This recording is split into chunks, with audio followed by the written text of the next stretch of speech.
안녕하세요. 수학 책임교육 담임교사 역량강화 연수 6학년 부분을 맡게 된 횡성초등학교 교사 방경진입니다. 저보다 6학년 담임을 오래 하시고 전문성을 갖추신 분들도 많은데요. 그분들에 비해 부족한 많은 제가 연수를 진행하게 되어 몸둘 바를 모르겠습니다. 하여 본 연수의 대상은 저경력 교사 및 6학년 담임교사를 처음 하시는 분들로 모시고 진행하고자 합니다. 수학 담임교사 연수를 통하여 수학 교육 과정을 내실화하고 수학 책임 교육에 대한 이해 및 온라인 학습으로 심화된 학력 격차를 조금이나마 해소하고자 본 연수를 마련하게 되었습니다. 본 연수를 통하여 수학 교육 과정을 이해하고 수학 전문성이 향상되었으면 좋겠습니다. 그럼 연수를 진행하도록 하겠습니다. 연수 순서는 먼저 2015 개정 수학 교육 과정에 대해 알아보겠습니다. 여기서는 수학과 교육과정 개정의 방향 및 수학과 교과 역량, 그리고 학습 부담 경감 추구를 위한 학습 및 평가 시 주의사항, 초등학교 수학 내용 체계에 대해서 살펴보겠습니다. 두 번째로는 6학년 수학 교과서, 익힘책, 지도서에 대해 살펴보겠습니다. 세 번째, 전자저작물, USB와 교구 기준안 활용에 대해 알아보고, 네 번째는 1학기 단원별 지도시 유의사항에 대해, 그리고 마지막으로 온라인 수업으로 학력 격차에 대한 고민이 많으실 텐데요. 제가 활용하기도 했고 인터넷에서 찾은 몇 가지 사이트를 말씀드리고 연수를 마무리 짓도록 하겠습니다. 2015 개정 수학과 교육과정에 대해 말씀드리겠습니다.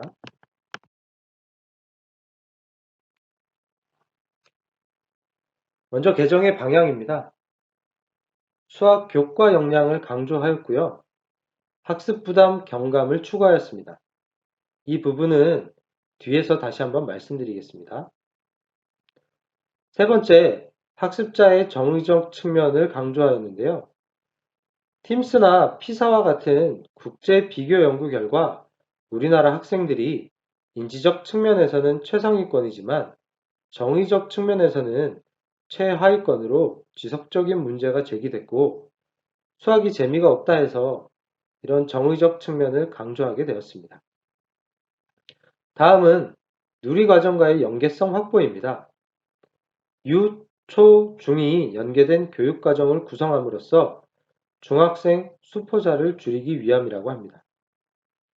그리고 실생활 중심의 통계 내용을 재구성하였는데요. 통계의 방법은 자료 수집, 분류, 정리, 표현의 순인데 이 부분은 통계학자들이 자료 수집 부분이 약하다고 해서 반영되었다고 합니다. 그리고 공학적 도구의 활용을 강조하였습니다. 수학적 개념이나 원리를 탐구하기보다는 단순 계산이 수학적 흥미를 떨어뜨린다는 문제 제기가 많았었는데요. 그래서 이런 부분에 계산기를 사용하도록 하였습니다. 다음은 수학 교과 역량에 대해서 알아보겠습니다. 2015 개정 교육과정의 특징은 교과 역량을 강조했다는 것입니다. 핵심 역량인 공동체, 의사소통, 심리적 감성, 지식 정보 처리, 자기관리, 창의적 사고 역량을 수학 교과 역량으로 구현한 것이 다음의 6가지인데요. 그림을 보시면 색깔별로 다른 것을 알 수 있습니다. 무지개로 나타내려다 실패했다는 얘기도 있지만 제일 중요한 문제 해결이 첫 번째고요. 그 다음 추론, 창의 융합, 의사소통, 정보 처리, 태도 및 실천 이렇게 6가지로 교과 역량을 구분하였습니다.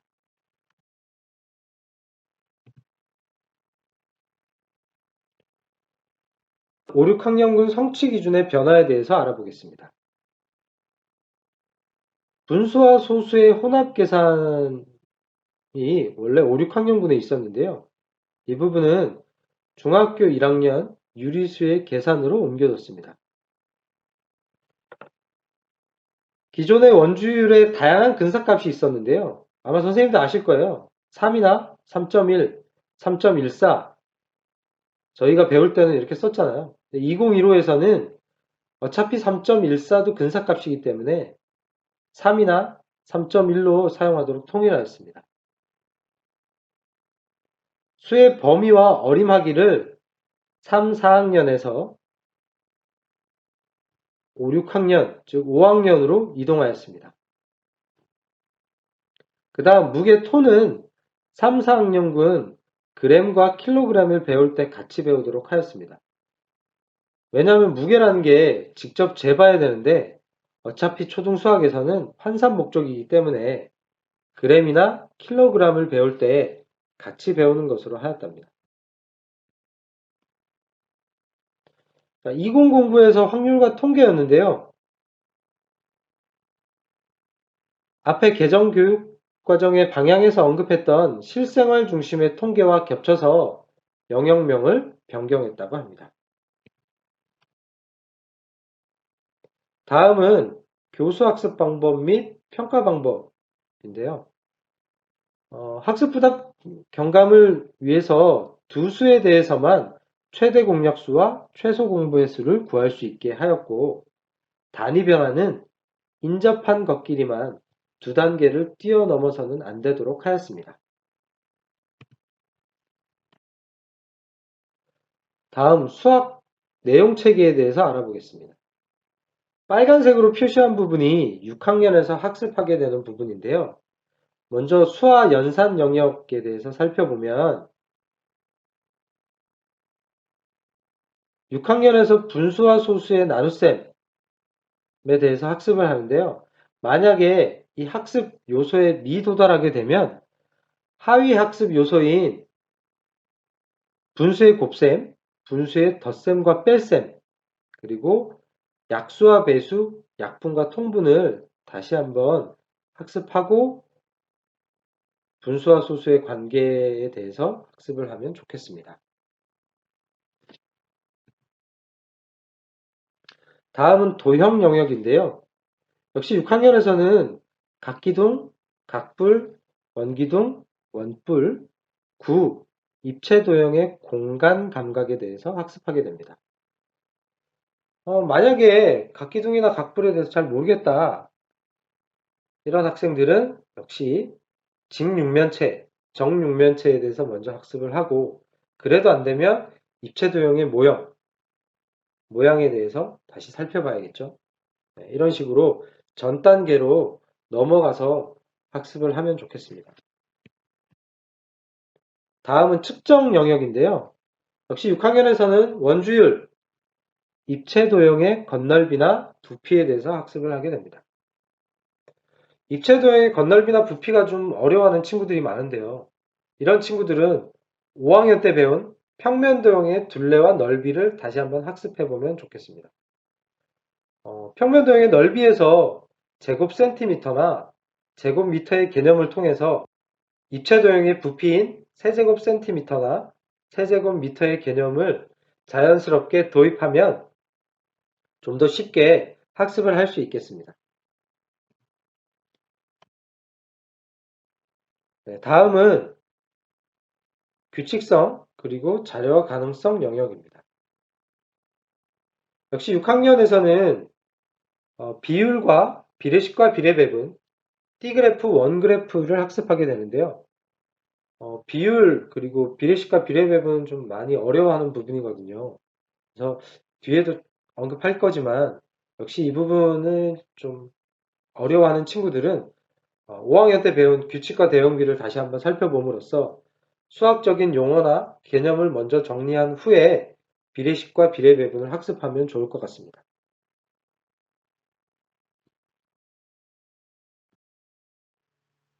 이번에는 수학 교과서, 익힘책, 지도서에 대해 살펴보겠습니다. 수학 교과서는 수업 시간에 사용하시는 교재니까 두말할 나위가 없겠죠? 앞서 말씀드린 바와 같이 학습 부담을 경감시키고 학생들의 정의적 측면을 강조하고자 노력한 점을 엿볼 수 있습니다. 또한 단원별 다양한 맥락을 설정하고 매 차시와 연계하였습니다. 기본 연산에 충분한 연습 경험을 제공하고 수학 익힘책을 통하여 수학 교과 역량을 길러주는 문항을 제시하고 있습니다. 그럼 선생님들은 익힘책을 언제, 어떻게 활용하시나요? 사실 정답이 있는 건 아니지만 제 경험을 좀 말씀드리자면 저는 학생 수준별 운영을 하고 있습니다. 수업 시간에 교과 진도를 나가는데 차시 수업을 마치고 시간이 남으면 수학 익힘책을 풀게 하는데요. 문제 푸는데 어려움이 없는 학생들은 자율학습으로 하고 도움이 필요한 학생들을 돌아다니며 지도하고 있습니다.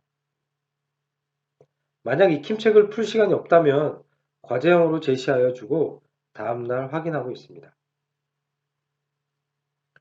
마지막으로 지도서입니다. 지도서는 신규 때 열심히 봤던 것 같습니다.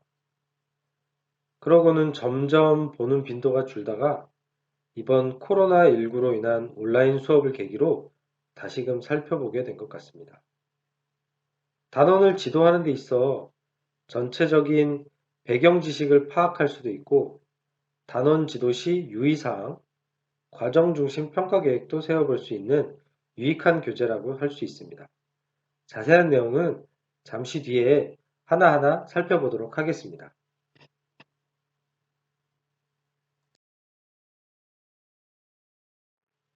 수학 교과서의 전체적인 구성입니다. 먼저 수학은 내 친구를 볼 수 있는데요. 학기에 수학 수업을 시작하기 전에 학생들이 수학의 흥미와 호기심, 긍정적인 마음을 가지게 하기 위하여 구성된 차시입니다.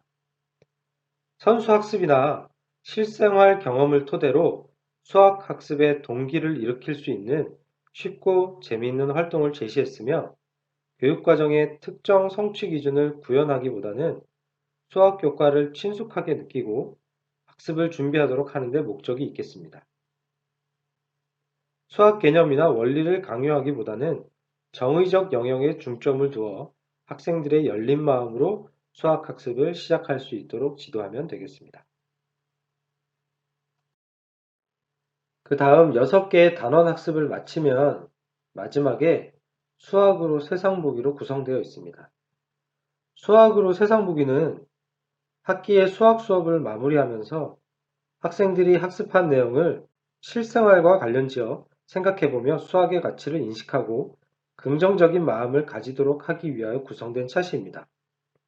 학기 중 학습한 내용을 토대로 다양한 실생활 연계 활동, 주제 중심 활동을 해볼 수 있도록 했으며 학년 특성을 고려한 쉽고 재미있는 활동을 제시하였습니다.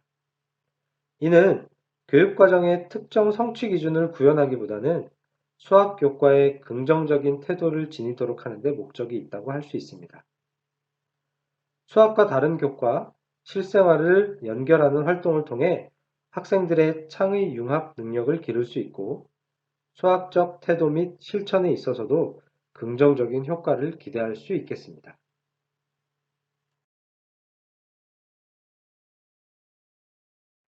자, 수학은 내 친구입니다. 한 차시 두 쪽으로 구성이 되어 있고요. 수학을 친숙하게 느끼고 효과적으로 학습을 준비하도록 구성되어 있음을 알 수 있습니다. 수학으로 세상 보기입니다. 역시 한 차시 두 쪽으로 구성되어 있고 실생활 연계 활동, 주제 중심 활동으로 구성되어 있습니다.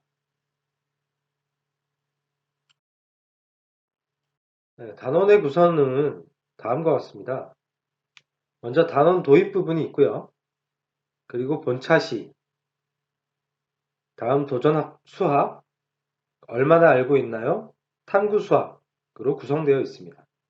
하나하나 살펴보면 단원 도입 부분에는 우리가 날계단이라고도 하는데요. 탐구 수학의 상황을 만화로 제시하고 있습니다.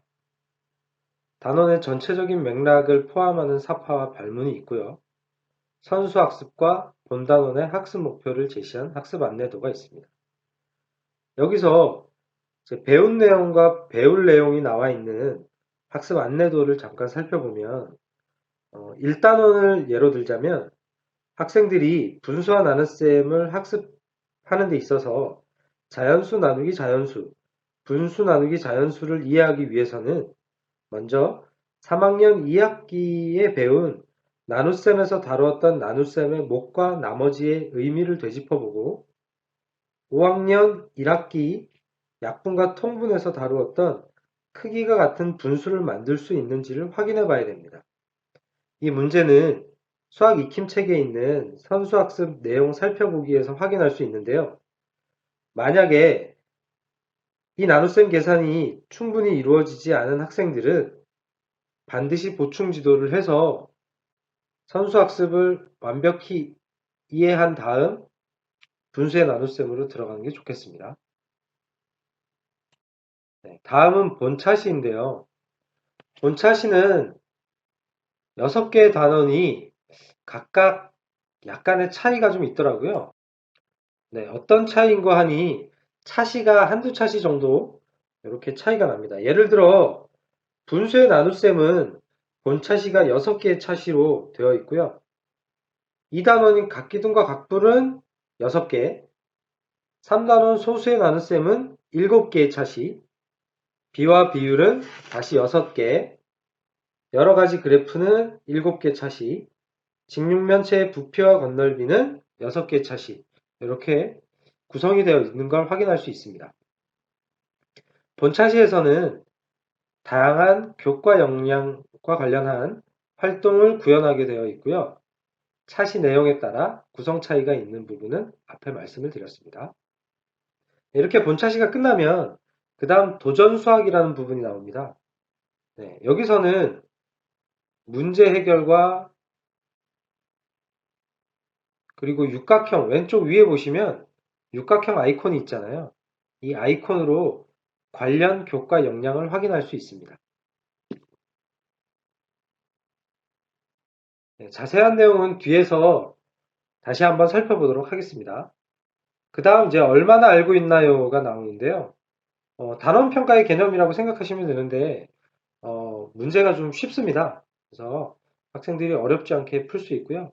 뒷부분에 보시면 이제 정답 및 해설도 다 있거든요. 그래서 스스로 확인할 수도 있고 부족한 부분은 선생님이 도와주시는 걸로 활용하면 될 것 같습니다. 네, 그래서 교과 역량 관련 문항도 포함되어 있다는 걸 알 수 있습니다. 마지막으로 탐구 수학이 있는데요. 탐구 수학은 창의 융합, 프로젝트, 협력적 문제 해결 활동으로서 역시 왼쪽 상단에 있는 육각형 아이콘으로 관련 교과 역량을 확인하실 수 있겠습니다.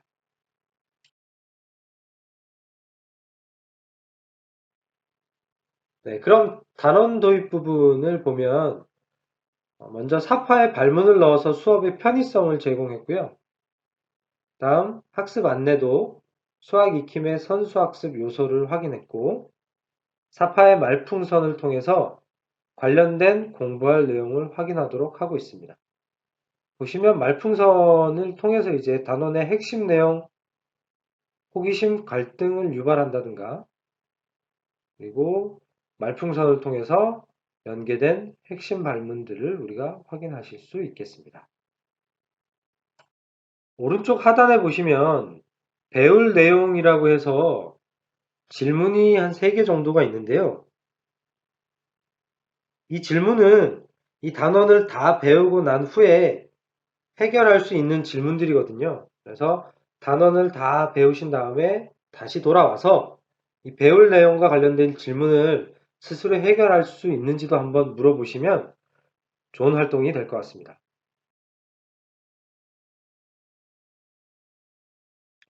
네, 다음 본차시는 학생의 호기심을 자극하는 발문 형태의 차시 제목으로 구성이 되어 있고요. 내용은 학급 여건에 따라서 선생님들이 재구성해서 지도하실 수 있습니다. 예를 들면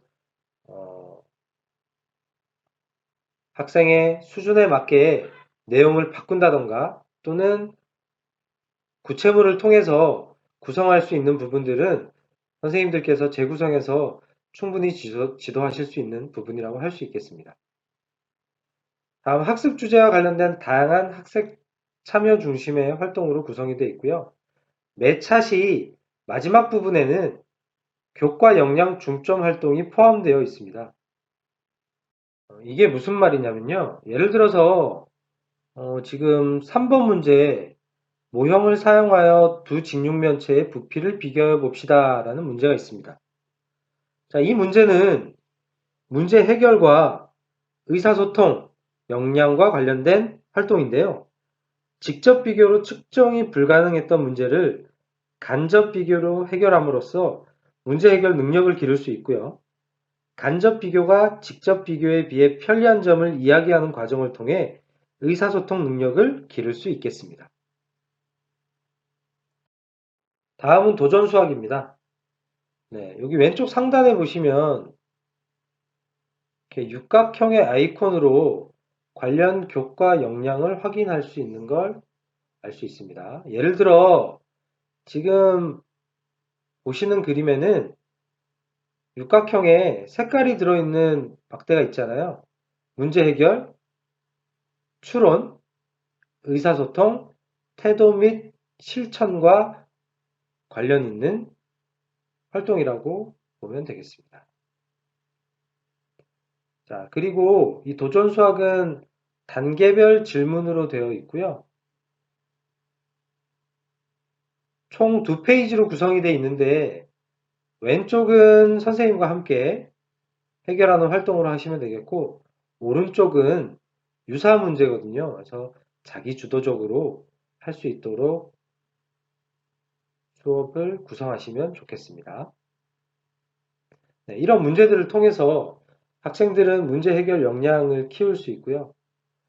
또한 문제 해결 역량뿐만 아니라 다른 교과나 생활 속에 관련된 것을 함께 학습할 수 있는 점도 좋다고 볼 수 있습니다. 다음은 얼마나 알고 있나요?입니다. 단원 평가 개념이라고 생각하시면 좋겠고요. 교과 역량 관련 문제도 이렇게 포함해서 구성이 되어 있습니다. 제가 해보니까 한 10분이 안 걸리더라고요. 학생들 푸는데. 그래서 풀고 나서 확인을 하고 부족한 개념은 어떤 게 부족한지 다시 한번 설명해주면 단원 마무리하는데 유익할 시간으로 될 것 같습니다. 네, 다음은 이제 마지막 탐구 수학입니다. 탐구 수학은 단원의 주제와 관련된 탐구, 창의융합, 협력적 문제 해결 등의 활동으로 구성이 되어 있습니다. 본 차시보다 깊이 있는 수학적 활동을 요구하는 활동이고요. 관련 교과 역량도 육각형 아이콘으로 확인하실 수 있겠습니다. 이번에는 수학 익힘책을 살펴보겠습니다. 익힘책은 매 단원 앞부분에 선수학습 요소로 이루어진 공부할 준비가 되어 있나요?가 있는데요. 단원을 들어가기에 앞서 문제를 풀면서 선수학습 내용을 살펴보도록 되어 있습니다. 그 다음 차시별 익힘 학습으로 되어 있고요. 마무리 학습은 만화로 구성되어 있습니다. 그리고 스스로 학습이 가능하도록 뒤편에 정답 및 풀이가 제공됩니다. 익힘책의 내용은 첫 쪽은 기본 문제가 제시되어 있고 다음 쪽에 교과 역량을 고려한 심화 문제가 매 차시 한두 문제 정도 제시되어 있는 걸 확인할 수 있습니다. 그리고 마지막 부분에는 다시 알아보기와 더 알아보기라고 해서 보충 심화학습 문제가 제시되어 있습니다.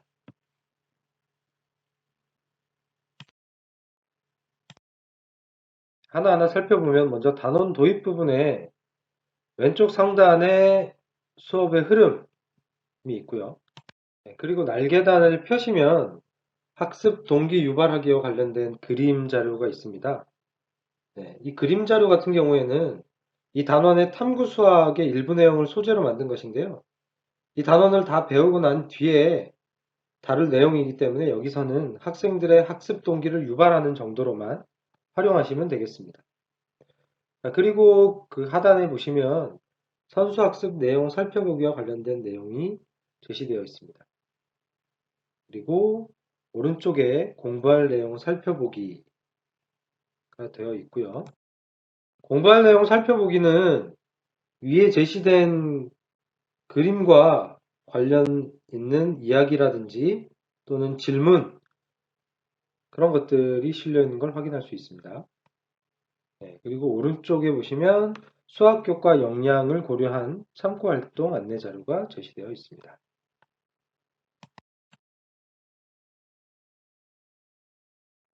네, 다음 본차시 활동을 이제 보시면 차시별로 제시가 되어 있고요. 먼저 학습 목표와 차시 제목을 확인할 수 있죠. 그리고 수업의 흐름 나와 있고요. 그 아래 준비물이 구성되어 있습니다. 그리고 학습 활동 안내 부분이 있고요. 사파 활용 방법에 대해서도 나와 있습니다. 그리고 유의사항.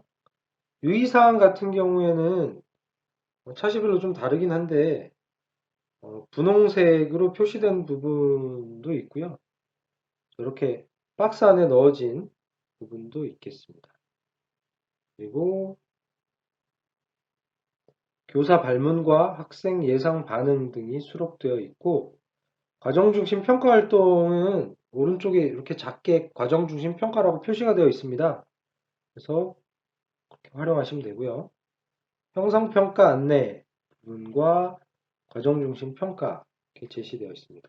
역시 오른쪽에는 수학 교과 역량과 관련된 수학책에 구현된 수학 교과 역량 해설, 익힘책에 구현된 수학 교과 역량 해설, 그리고 수학 교과 역량을 고려한 참고 안내 활동, 참고 자료 안내로 구성이 되어 있습니다. 네, 이렇게 본차시 활동을 쭉 넘어가시면 다음 이제 도전 수학이 나오는데요.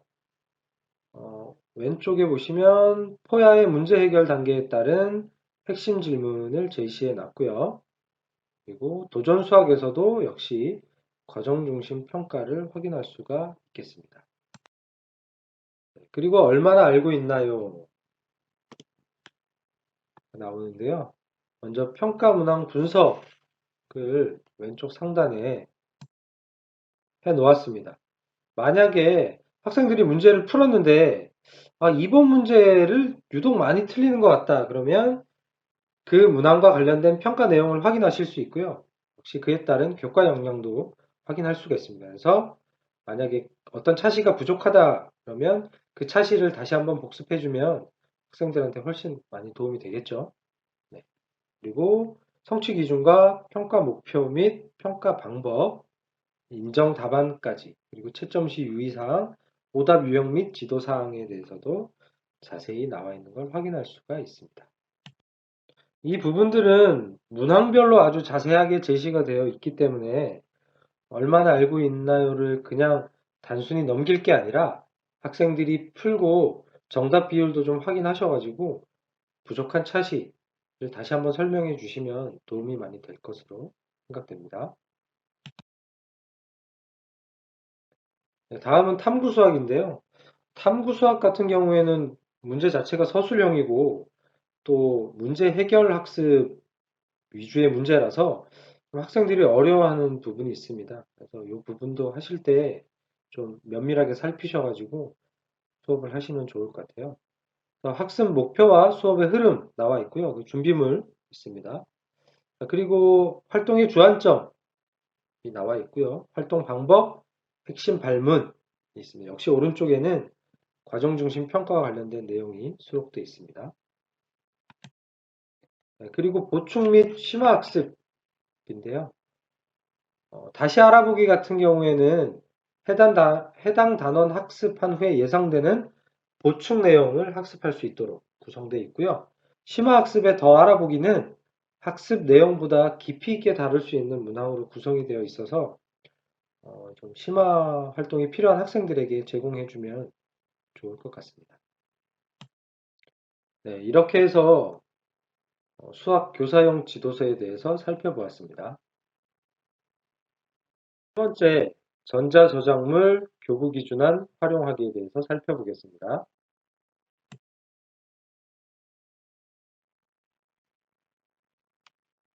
학년 초에 선생님들 그 USB에 담긴 전자저작물 자료를 하나씩 받으셨는데요. 확인해 보시면 그 안에 폴더로 다 내용들이 들어 있습니다. 그래서 먼저 수업용 PPT가 들어 있는데요. 이건 이제 선수학습 확인용 내용 자료와 각 차시별 교수학습용 자료가 PPT로 들어 있습니다.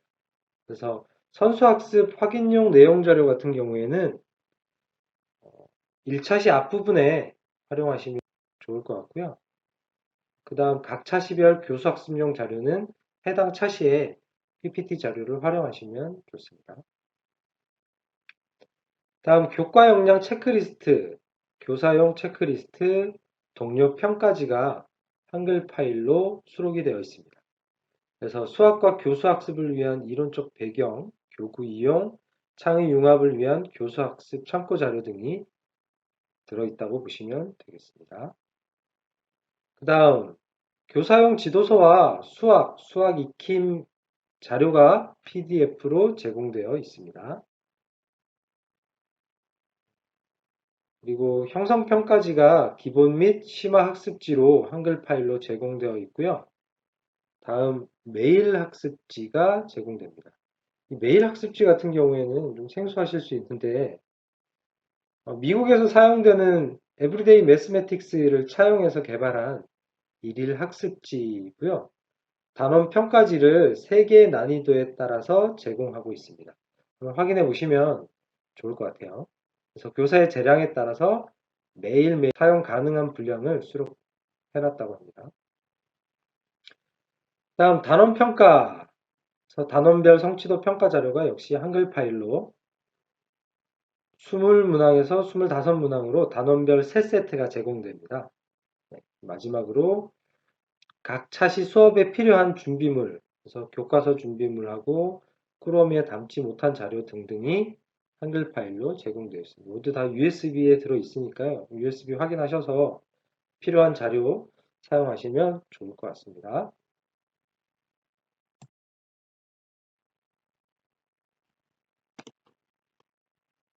그 다음은 도교육청 미래교육과에서 2015 개정 교육과정에 따라 교과서 및 교사 지도서 중심의 교구 및 활동 예시를 정립하고자 설비 기준안을 개정해서 학교에 공문 시행을 했습니다.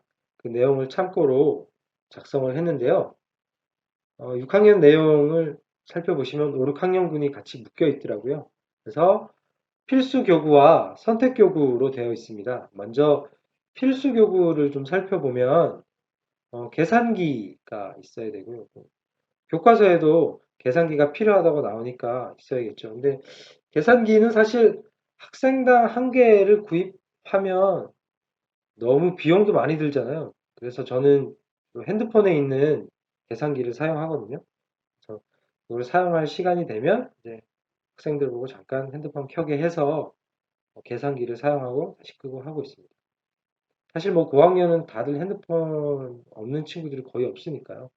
그래서 이렇게 쓰고 입체도형 모형과 입체도형 전개도 교구가 2명당 한 세트가 필요합니다. 그리고 삼각자는 직각 이등변 삼각형과 직각 삼각형 이렇게 세트로 있으면 좋고요. 그 다음 컴퍼스, 자, 줄자, 쌓기나무, 전자저울, 연결 큐브 이렇게 필요하겠습니다. 쌓기나무 같은 경우에도 6학년이 안 쓸 것 같은데 교과서에 나오거든요. 그래서 6학년 담임 선생님께서는 쌓기나무를 준비하셔가지고 수업 시간에 활용하시면 좋겠습니다. 선택교구에 대해서 알아보겠습니다. 선택교구는 필수는 아니지만 이제 있으면 좋겠죠. 그래서 내용을 참고하셔가지고 필요한 교구를 학년 시작하시기 전에 준비하시면 수업에 도움이 되실 것 같습니다. 육면체 주사위 있으면 좋겠고요. 십면체 주사위, 그리고 색막대, 분수막대, 다음 수모형, 색종이, 원모양 색종이, 모눈종이, 도형판, 칠교판, 투명 모눈판, 각도기, 모양 조각. 네, 여기까지가 선택교구가 되겠습니다. 네, 이상에서 같이 전자저작물 그리고 교구 기존안에 대해서 살펴보았습니다. 다음은 1학기 단원 지도 유의사항을 단원별로 한번 살펴보겠습니다. 이 내용은 제가 수업하면서 좀 느낀 점이나 그런 것들도 첨부를 했고요. 교사용 지도서에 있는 내용도 참고해서 작성을 했습니다. 그래서 말로 하면 좀 이해가 어려우실 수도 있는데 글을 한번 쭉 읽어보시면 아, 이렇게 하라는 거구나 생각하실 수 있을 거예요. 먼저 1단원 단원 지도시 유의사항입니다. 분수의 나눗셈이고요. 2, 3차시 그 자연수 나누기 자연수의 몫을 분수로 나타낼 수 있음을 지도할 때 사과나 빵처럼 낱개를 나누어도 의미가 있는 상황을 제시해주면 좋다는 겁니다. 예를 들면 3 나누기 4를 할 때 분수로 나타나는 상황이잖아요.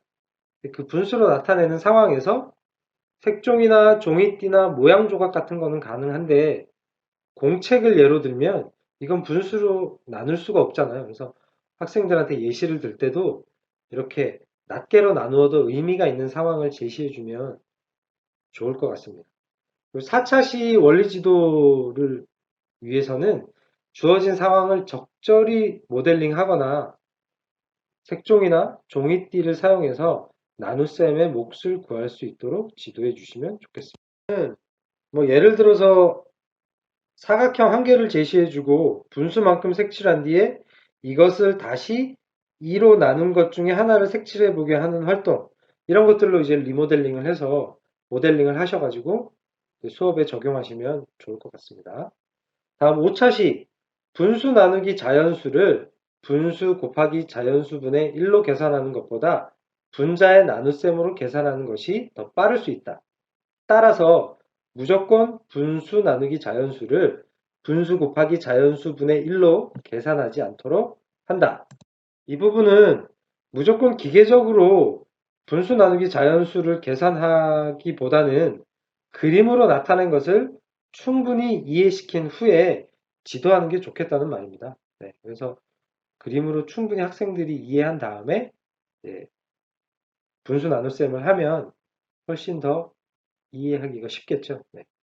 마지막으로 분수와 관련된 그림을 다룰 때에는 그림에서 1, 즉 단위나 기준에 해당하는 크기가 무엇인지를 반드시 살펴보는 활동을 하고 넘어가야 한다는 얘기입니다. 학생들은 무조건 주어진 그림 전체를 1로 생각하는 경향이 있거든요. 그래서 문제도 이해도 안 되고 문제를 풀이하는 과정에서 실수를 많이 하는데, 그래서 반드시 단위나 기준에 해당하는 크기가 무엇인지를 언급해주고 짚어보고 이해가 되면 그 다음 단계로 넘어가는 활동을 하시면 좋겠습니다.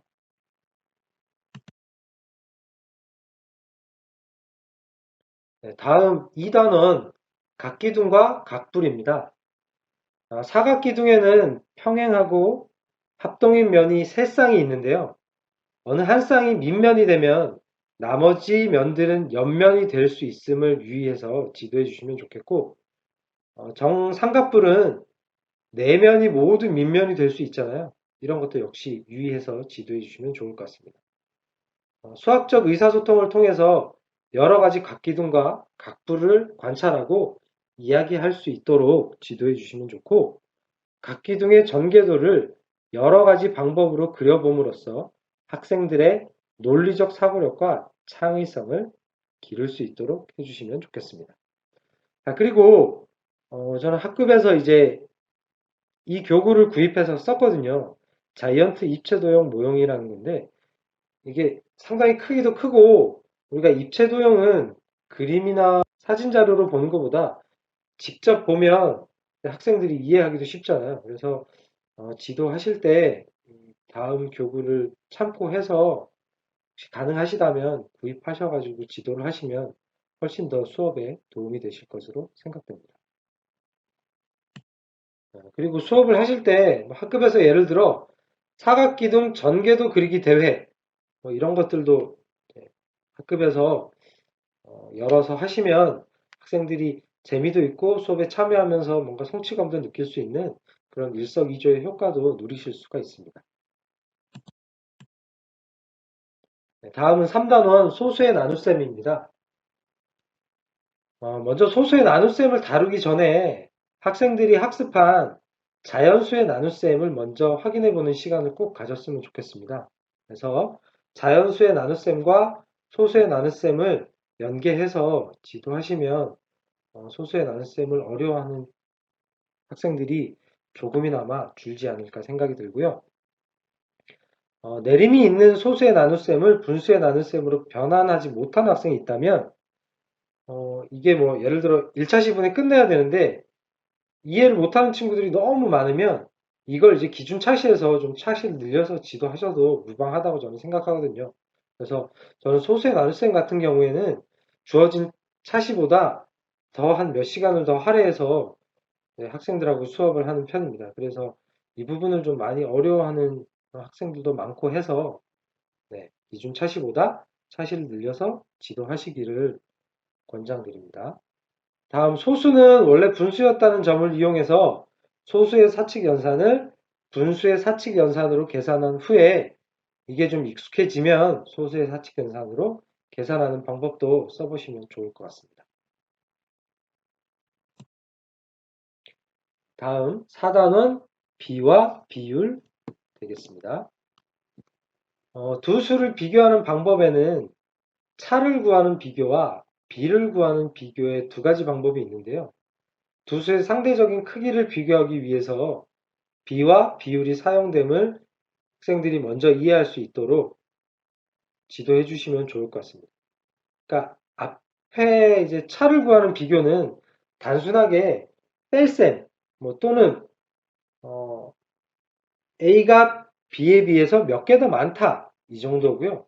이제 B를 구하는 비교 같은 경우에는 두 수의 상대적인 크기를 비교하는 거기 때문에 앞에 언급한 차를 구하는 비교와는 차이가 있다는 점을 좀 설명해 주시면 좋겠고, 그리고 기준량과 비교하는 양에 대한 이해를 바탕으로 비율의 개념을 도입하시면 좋겠습니다. 항상 기준량을 좀 헷갈려 하거든요. 그래서 이 부분을 설명하실 때 좀, 기준량과 비교하는 양의 차이를 좀 명확하게 알 수 있도록 설명해 주시면 좋을 것 같습니다. 그리고 비율, 백분율, 각각의 개념뿐만 아니라 개념 간의 관계를 이해할 수 있도록 지도해 주시면 좋겠습니다. 그리고 백분율 지도하시다 보면 이제 이중수직선이라고 나오거든요. 물론 5학년 때 이중수직선이 한번 나와서 학생들이 처음 보는 건 아니겠지만 그래도 이게 계속 나오는 부분이 아니라 5학년 때 배우고 한참 있다가 나오는 부분이라서 선생님들이 이중수직선에 대해서 완벽히 먼저 숙지한 다음에 지도해 주시면 설명하시기도 좋을 것 같아요. 그래서 예를 들면 그림과 같이 두 직선 모두 0에서 시작하고 같은 선상에서 출발할 때 각각 다른 단위를 나타내고 상하로 대응한다는 걸 알 수 있습니다. 좌우도 비례관계가 성립하고요. 그래서 예를 들어 그림에서 네모를 구하려면 네모는 12 나누기 2.5를 하면 네모를 구할 수 있습니다. 다음은 여러 가지 그래프입니다. 학생들의 삶과 밀접한 소재 또는 실생활 자료를 활용하여 학생들의 관심과 흥미를 끌 수 있도록 지도를 하고요. 백분율을 구하거나 그래프 그리기에 치중하기보다는 그래프를 보고 이해하는 활동에 중점을 두시면 좋겠습니다. 학생들 스스로 자료를 수집, 분류, 정리하고 목적에 맞는 그래프를 선택하고 표현할 수 있도록 하고요.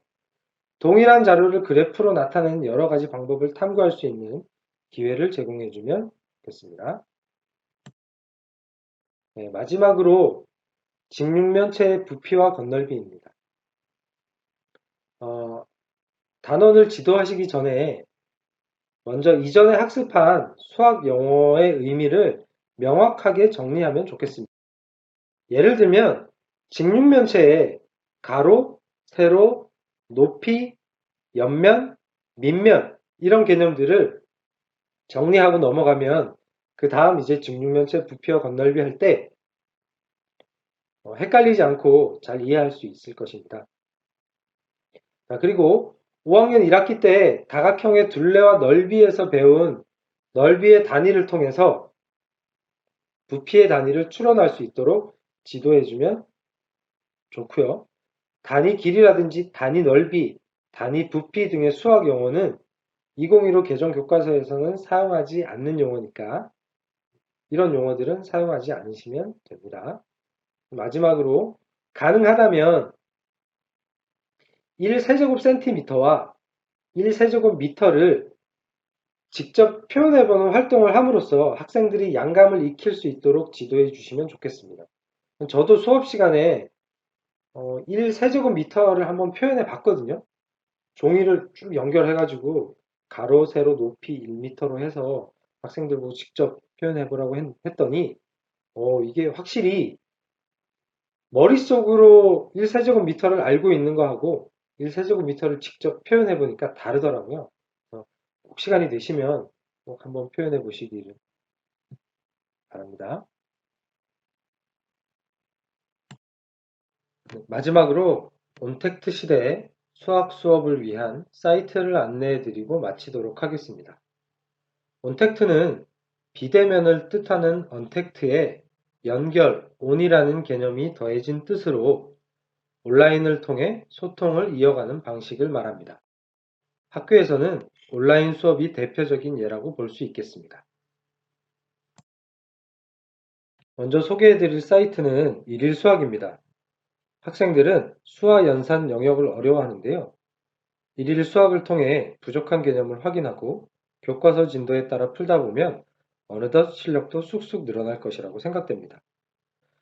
이 사이트는 학년별, 단원별, 차시별 학습지가 제공되고 있습니다. 다음은 칸 아카데미입니다. 전 세계 학생에게 양질의 무상교육을 제공하는 것이 목표라고 하는데요. 간단한 가입 절차를 거치면 학년에 맞는 다양한 문제를 미션 수행하듯이 풀면서 학습하는 효과를 볼 수 있습니다. 올해도 온라인 수업을 병행하게 된다면 가정에서 학생 스스로 해볼 수 있는 사이트가 될 것이라고 생각합니다. 다음은 EBS 매스입니다. 여기서는 두 가지 정도 활용 가능한데요. 먼저 차시별 동영상을 통해 영상 시청 후에 미션 수행을 통해 문제풀이가 가능하고 기본 및 실력 문제지를 통해서 학습한 내용을 확인할 수 있겠습니다. 다음은 에스크매스입니다. 이 사이트는 하단에 여러 개의 메뉴가 나타나는데요. 먼저 수학 익힘책 해설 영상을 통해 혼자 풀기 어려운 학생들에게 풀이 영상을 제공하고 있습니다. 또한 상단의 학습 클리닉 검사는 학생이 본인의 수학 학습 심리를 확인하고 향후 학습 계획을 세우는데 도움이 될 수 있습니다.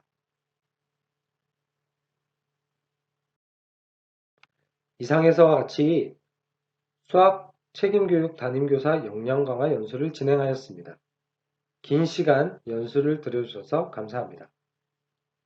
오늘 연수한 내용 중에 하나라도 실천해 보시고 도움이 되셨으면 좋겠습니다.